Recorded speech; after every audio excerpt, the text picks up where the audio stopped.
Hello বন্ধুরা, তো আজকে তোমাদেরকে রান্না করে দেখাবো ইলিশ মাছের ভাপা। তো দেখো আমি এটা কিভাবে বানাই। প্রথমে আমি দেখো শিলনোড়াতে বেশি করে সর্ষে আর সামান্য পরিমাণ জিরে নিয়ে ভালো করে বেটে নিয়েছি।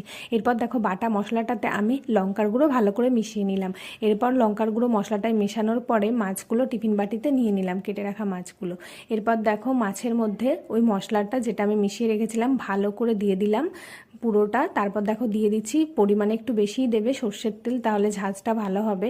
তারপর দেখো দিয়ে দিলাম পরিমাণ মতো লবণ। এরপর আমি মশলাটা ভালো করে মাছের সাথে মাখিয়ে নিচ্ছি। যত ভালো করে মাখাবে তার টেস্টটা ততই ভালো আসবে। এরপর দেখো চিড়ে রাখা কাঁচা লঙ্কাগুলো আমি দিয়ে দিলাম, ভালো করে ভেতরে ঢুকিয়ে ঢুকিয়ে দিচ্ছি যাতে ফ্লেভারটা পুরো মাছের সঙ্গে মিশে যায়। এরপর দেখো বাটি ধোয়া জলটাও আমি দিয়ে দিয়েছি, তোমরাও পরিমাণ মতো জল দিয়ে দেবে।